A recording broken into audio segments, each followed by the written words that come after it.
உலகின் மாபெரும் தேர்தல் திருவிழாவை ஒட்டி நியூஸ் 18 குழுமம் நடத்திய மெகா கருத்து கணிப்பு முடிவுகள் இன்று முதல் வெளியாகின்றன. 15 மொழிகளில் சுமார் 1 லட்சம் பேர் பங்கேற்ற இந்த கருத்து கணிப்பின் கூறுகளை விளக்குகிறது இத்தொகுப்பு.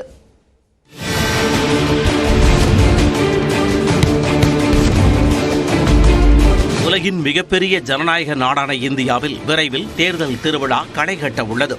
தொடர்ந்து 3வது முறையாக ஆட்சி அதிகாரத்தில் அமர பாஜக தீவிரம் காட்டி வருகிறது. எதிர்க்கட்சிகள் இணைந்து உருவான இந்தியா கூட்டணி பாஜகவின் வெற்றி நடைக்கு முட்டுக்கட்டை போட காத்திருக்கிறது.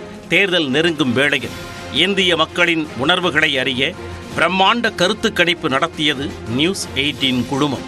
21 மாநிலங்கள், 15 மொழிகள், 518 தொகுதிகளில் நடத்தப்பட்ட இந்த மெகா கருத்து கணிப்பில் 1 லட்சம் பேர் பங்கேற்றனர்.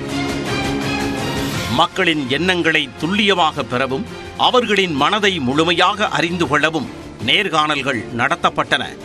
மக்களின் முடிவுக்கான காரணங்களை அறியவும் இந்த கருத்து கணிப்பை ஆழ்ந்த பகுப்பாய்வுக்கு உட்படுத்தவும் 20க்கும் மேற்பட்ட கேள்விகள் முன்வைக்கப்பட்டன. குறிப்பாக அந்தந்த மாநில அரசின் செயல்பாடுகள், முதலமைச்சர்களின் செயல்பாடுகள் திருப்தி அளித்ததா என்ற கேள்வி கேட்கப்பட்டது. வேட்பாளர் யாராக இருந்தாலும் மோடிக்காக பாஜகவுக்கு வாக்களிப்பீர்களா என்ற கேள்வி முன்வைக்கப்பட்டது. இந்தியாவின் அடுத்த பிரதமராக தகுதி உடையவர் யார் என்ற கேள்விக்கு நரேந்திர மோடி, ராகுல் காந்தி, மம்தா பானர்ஜி, அரவிந்த் கெஜ்ரிவால் உள்ளிட்ட வாய்ப்புகள் மக்கள் முன்பு கொடுக்கப்பட்டன. சமூக மத நல்லிணக்கம், மணிப்பூர் சூழலை கையாண்ட விதம் உள்ளிட்ட பல்வேறு பிரிவுகளில் மோடியின் செயல்பாடு எப்படி இருந்தது என்ற மதிப்பீட்டையும் மக்கள் முன்வைத்தனர்.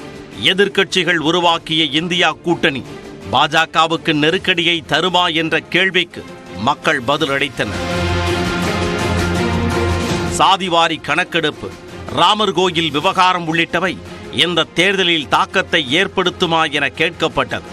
ராமர் கோயில் திறப்பதற்கு முன்பாக தென்னிந்திய கோவில்களுக்கு பிரதமர் மோடி சென்றது குறித்து மக்களின் கருத்து பதிவு செய்யப்பட்டது. தமிழ்நாட்டிற்கு அடிக்கடி வந்த மோடி பல திட்டங்களை தொடங்கியது பாஜகவுக்கு ஆதரவை பெருக்குமா என்ற கோணத்திலும் கேள்வி எழுப்பப்பட்டது. காசி தமிழ் சங்கமம், நாடாளுமன்றத்தில் செங்கோல் வைத்தது போன்றவை தமிழ்நாட்டு மக்களின் மனங்களில் எவ்வாறான தாக்கத்தை ஏற்படுத்தியது என்பதை அறியவும் கேள்விகள் முன்வைக்கப்பட்டன. 1 லட்சம் பேரை நேரில் சந்தித்து அவர்களது எண்ண பிரதிபலிப்புகளை அறிந்த நியூஸ் 18 குழுமம் அதன் முடிவுகளை இன்று மாலை 6 மணி முதல் வெளியிட உள்ளது.